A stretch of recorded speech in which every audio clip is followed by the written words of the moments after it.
Ассалаумалейкум достар. Автолайк каналының кезекті шығарылымы Алматы қаласындағы Астер көлік сату орталығында. Достар, осында тұрған халықтың қолы жететін арзан деген көліктерді біз түсіріп, сіздердің назарларыңызға ұсынатын боламыз. Және де достар, Автолайк каналынан сіздерге 50 000 теңге сертификат.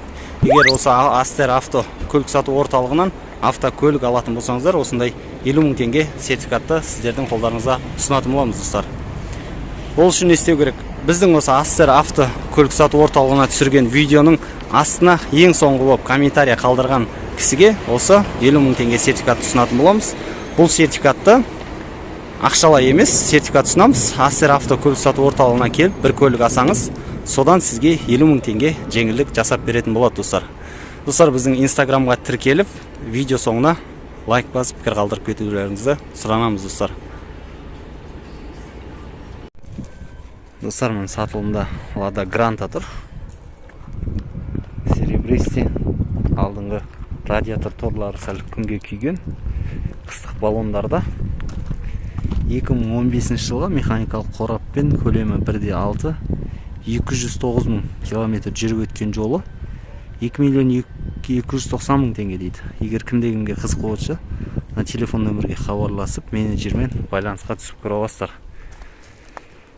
Жалпы Астер авто көлік сату орталығының қазір барлық арзан көліктерін, қолжетімді көліктерін түсіріп өтетін боламыз. Hyundai автокөлігі лага көшкен, көріп тұрғандарыңыздай капоттары, сырттары сарғайған. Бұл автокөліктің Lavita дейді, маркасы 2001 жылғы 1.5 объеммен 193 000 жүріп өткен жолы, бағасы 2 150 000 теңге дейді. Бұл жақта да көліктердің бағасы жоғары, қымбаттау. Lada Kalina 2 рестайлинг варианты 2014 жылдан жоғарғы бұл автокөлік. 1.6 объеммен 264 000 жүріп өткен жолы 2 190 000 теңге сұрап тұрған бағасы бұл көліктің.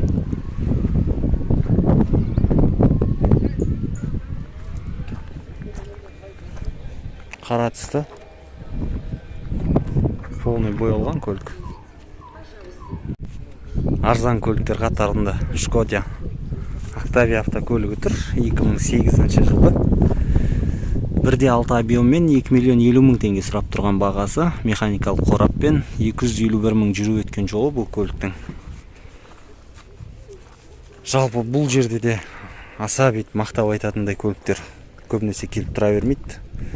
Базарға шығып, шаршап, аяғынан тозған кісілер көбінесе ертерек сатып құтылғысы келіп, осы жерге келіп өткізіп жатады достар. Ravon R3 автокөлігі қызыл түсті. 2019 жылғы машина. Қазір бағасымен сіздерді таныстырып кетейін. 1.5 объем 64 000 пробег жүріп өткен жолы 3 231 000 теңге дейді. Механикалық қораппен. Жаздық баллондарда машина. Ваз деп Lada Kalina тұр міне сатылымда. Қазір 2014 жылғы рестайлинг вариант Lada Kalinaның 1.6 объеммен 134 000 жүріп өткен жолы 2 490 000 теңге дейді бағасы сұрап тұрған.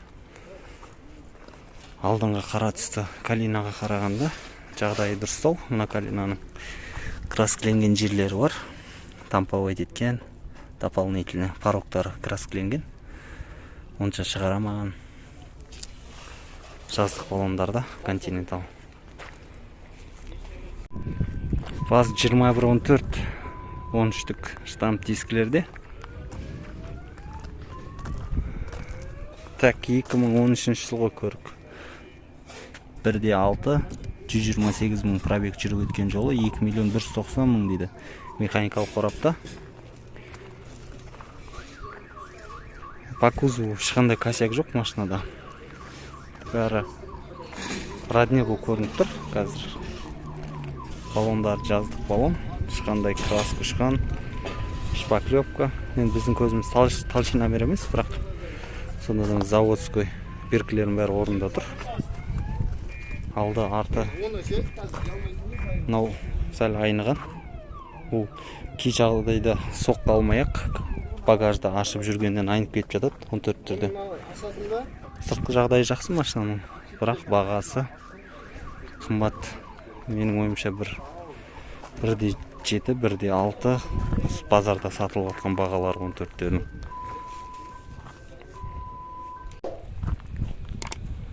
Renault Logan тұр. Механикалық қораппен. Қыстық баллондарда автокөлік 1,6 объеммен 313 мың пробег жүріп өткен жолы 2 миллион 250 мың теңге дейді сатылымдағы бағасы.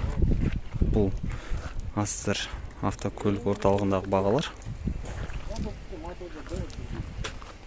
Шкода сатылымда. Шкода Rapid 1,6 объем 433 мың жүріп өткен пробег 3 миллион 250 мың дейді сатылымдағы бағасы.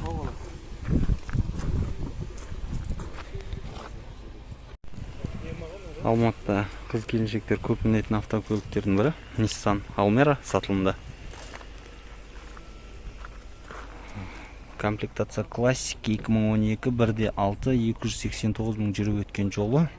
Бағасы 3 миллион 590 мың. Механикада көлік. Бензинді қозғалтқышпен. Сыртқы жағдайы жақсы автокөліктің. Бірақ бағасы қымбат болып тұр. Mercedes C4 тұр. Сатылымда қыстық баллондардағы автокөлік. Поворотниктар, фарлар сыныңқыраған көліктің. Жалпы сыртқы жағдайына полный полировка қажет. Лактері көшкен машинаның 94 жылғы 1,8 объем. Механикада көлік 1 390 мың теңге сұрап тұр бағасы. Көптеген көліктер бар. Не деген Астер деген бұл жеке өзінше бір автокөлік базары болып десек жаңылмайтын жарымыз. 200-300 машинадан көп шығар. Нарада спец вагон тұр. Кешегі автокөлік базарындағы бағаларды көрген шығарсыздар. Спец вагон 2 объеммен 1 миллион 500 мың теңге сұрап тұр. Автомат коробкада көлік 419 мың жүріп өткен жолы, 2 объем, бензин, передний привод, жаздық баллондарда. Бұл да краскіленген машина, бірақ краскысы жақсы шықпаған. Онша шығарамаған краскысын. Volkswagen Golf 4-ші үлгі сатылымда. Қыстық баллондарда. Карбазар деген логотиппен. 2001 жылғы көлік 2 объемда. Пробег 252 мың, автомат коробка 2 миллион 700 мың дейді. Қара түсті. Бүгін Алматыда жаңбыр жауған, соның есесіне автокөліктердің үстінің бәрі осындай кір болып тұр. Жалпы достар, біздің автолайк арнасына тіркеліп, видео соңында ұнап жатса лайк басып пікір қалдырып қойдыларын сұранамыз. Бұйыртса әртүрлі қаладан сіздер қалған көліктерді видеоға түсіріп шығарып отыратын боламыз. Соңғы уақытта осы біздің автолайк каналының активінсі түсіп кетіп, содан біраз уақыт біз жұмыс істей алмаған болатынбыз. Бұдан былай енді жиірек сіздерге видео шығарып отыратын боламыз. Так, S-класс тұр, бағасын көре кетейік. 2003 жылы S500 5 литрлі мотормен 283 мың пробег. Полный привод дейді, 2 миллион 790 мың, автомат коробка, кожаный салонда автокөлік. Біраз уақыт болған болса керек, автокөлік пневмасынан жел шығарып, жерде жатыр қазір. Бамперлері сәл жұмыс қажет етіп тұр. Спец вагонның інісі, спец рунер сатылымда қызыл түсті. 93 жылғы көлік 1,8 объеммен 1 миллион 190 мың дейді. 346 мың пробег жүріп өткен бұл көлік. Жалпы бұл көліктің ең слабый жері коробкасы. Бұны мінген кісілер болса білет деп ойлаймын. Ең мықты деген коробка бұл да 150 мың пробегтен аспай дейді. Ауыстыру керек болады. Сондықтан бұл көлікті алып жатқан кісілер болса, коробкасіне аса мұқият болғандарыңыз дұрыс болады.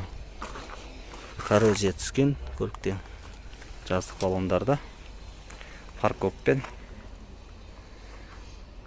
Ұнатып жатқандар болса, менеджерге байланысып қарап көрсеңіздер болады, достар. Toyota RAV4 Каратиш сатылымда. Гарбазар деген логотиппен. Бұл логотиптің өзі әр түрі бар, байқап тұрсаңыздар. Оның әрқайсысы әртүрлі мағына біледі. Бұл Карбазар деген, мен жаңылмасам, бұл гарантиядағы көліктерге беріледі. 2 куб, 214 мың пробег, автомат 2 миллион 850 мың дейді. Қыз келіншектерге өте ыңғайлы көлік деп ойлаймын. Қуыстарға кіріп шыққанға қыстық баллондарда автокөлік. Базар бағасында Opel Omega. Кеше көрген болатынсыздар. Біздің алдыңғы видеода кеше 2 шығарылым шығарған болатынбыз. Сол жерде Omega көрсеткенбіз. Астердегі Omegaның бағасы 94 жылғы 3 литрлі қозғалтқышпен 193 мың пробегте 1,5 миллион теңге сұрап тұр. Универсал есесіне көлік. Бұның да сыртында краска шашылған, полный боялған көлік. Бірақ полировканы дұрыс баспаған. Жылтырауы аз көлікте.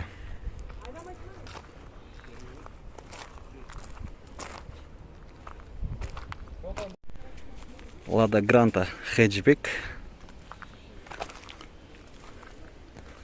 Так, 15 жылғы машина. 1,6 объем. 159 мың жүріп өткен жолы. Механика 2 миллион 190 мың теңге дейді. Так, машина полный комплектация емес. Бірден айтып қойын. Жаздық баллондарда нашарлау. 4 дөңгелек 5 түрлі деген әңгіме ғой. Нашар баллондар. Енді кішігірім мұндай әзілдерге мән беріп, комментарияға жаман сөз жазудың қажет жоқ. Дұрыс жағынан түсініңіздер.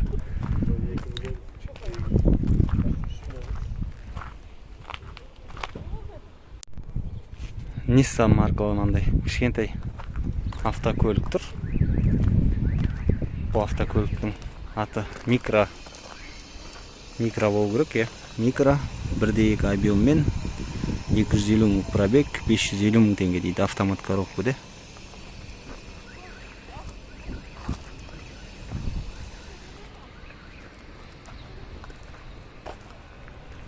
Бұл да енді Матиздің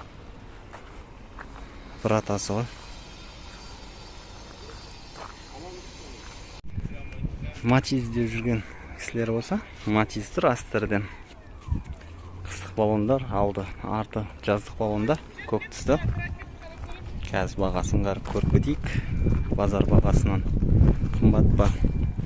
2013 жылы Матиз, объемы 8, 08, 1 миллион 120 мың дейді. Механикада көлік.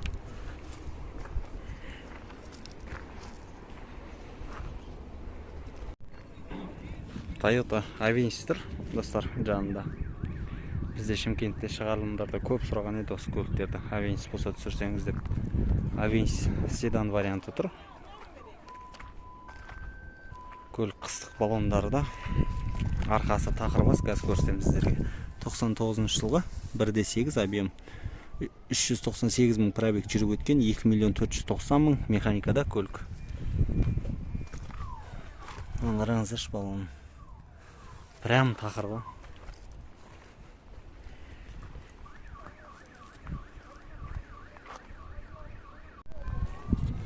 Сатылымда Дейон Nexia. Nexia-ның рестайлинг варианты 2012 жылғы көлік. Жалпы 1,6 объеммен 370 мың пробег жүріп өткен. 1 миллион 420 мың дейді. Сұраныстағы бағасы. Бұл жерде Астердегі көліктердің бағасы ешқандай скидка жасалмайды, достар, жалпы. 1 миллион 420 мың ба, 1 миллион 420 мыңға алу керек боласыз. Бір жаман жер сол. Содан кейін көп көліктер келіп, осы жерде сатылмай тұрып қалатын сол. Subaru Legacy тұр сатылымда. Полный боялған көлік, универсал. 97 жылғы автокөлік. Алдыңғы баллондары Лысый. Так, 2,5 объем, 275 мың жүріп өткен жолы 1 790 000 дейді. Автомат коробка де. Достар, жалпы автокөлік іздеп жатсаңыздар, біздің Instagram каналға өтіп, сол жақтан да автокөліктер қарап көрсеңіздер болады.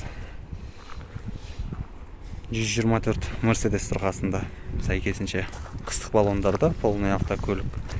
93 жылғы 2.2 плита мотор, 340 000 пробег, 1 540 000 теңге дейді. Телефон нөмірі тұр менеджердің. Осыған хабарласып, қай жерде, қайдан көре аласыздар, қандай документтер керек деген сияқты сұрақтарыңыз болса, өзіңіздің сұрақтарыңызға жауапты ала аласыздар, достар. Біз бұл жерде жұмыс жасамағаннан кейін ондай көп ақпаратты сіздерге біліп бере алмаймыз, достар. Бұл жерде көліктерді 2 жылға бөліп беріп жатқан жайлы ақпарат білеміз. Толық білгіңіз келсе, осы менеджердің нөміріне хабарласып көрсеңіздер болады. Lada Priora сатылымда универсал автокөлік. Қысық баллондарда алдыңғы 2. Так, 2013 жылғы 1.6 мотормен 267 000 пробег, 1 790 000 дейді. Алдыңғы бампер бөлігінде сынықтар бар. Ол ештеңе етпейді. Ондай кемшілік бола береді. Қай автокөлікті қарасаңызда. Нарада шпаклёк бар есігінде.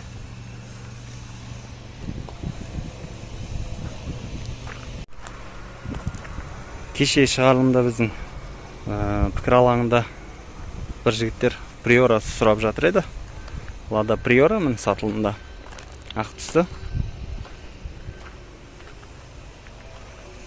Так, көлік 2013 жылғы Duristyle 1.6 211 000 пробег, 2 650 000 теңге дейді. Сатылымдағы бағасы. Так, автокөлік кондерсыз. Алдыңғы 2 электропакет. Заводской наклейкілер тұр, 2 бетінде. Жаңа көріп келат байқадым.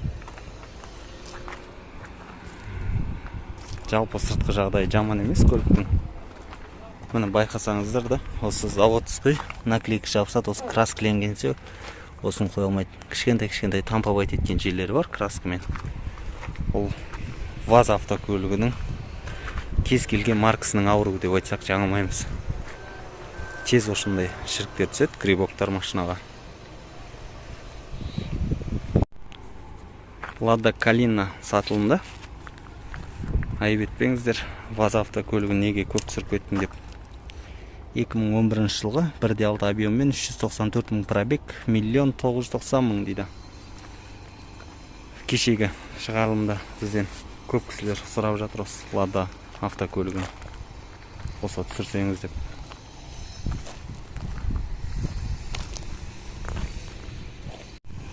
Opel Astra G купе автокөлік. 16 клапан, экотек мотормен болады.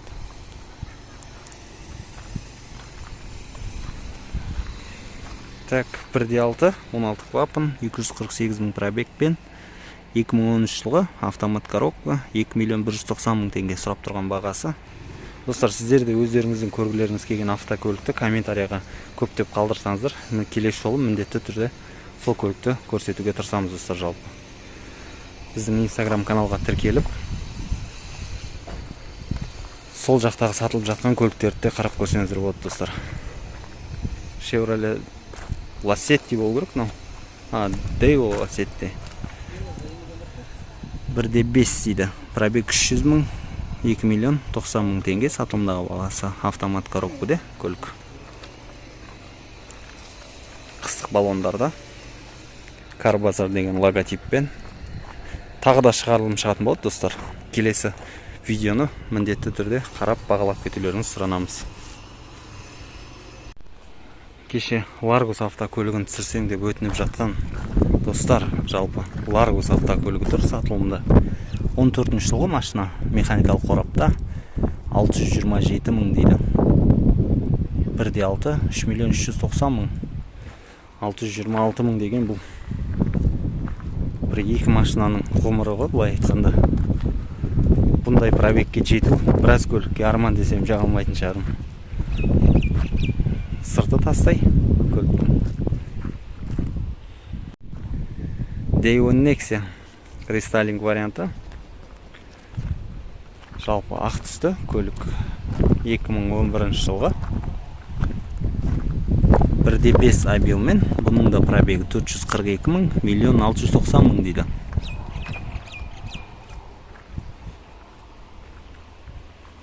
Тойға билеп шығатын қыздар бар ғой, макияжбен. Тур сол сияқты болып тұр мына көліктің. Сыртқы бет әлпеті. Шпаклевка жаққан автокөлікке. Дұрыс жағалмаған волнасы көріне ма сіздерге? Осындай касса праптардан сақ болыңыздар достар.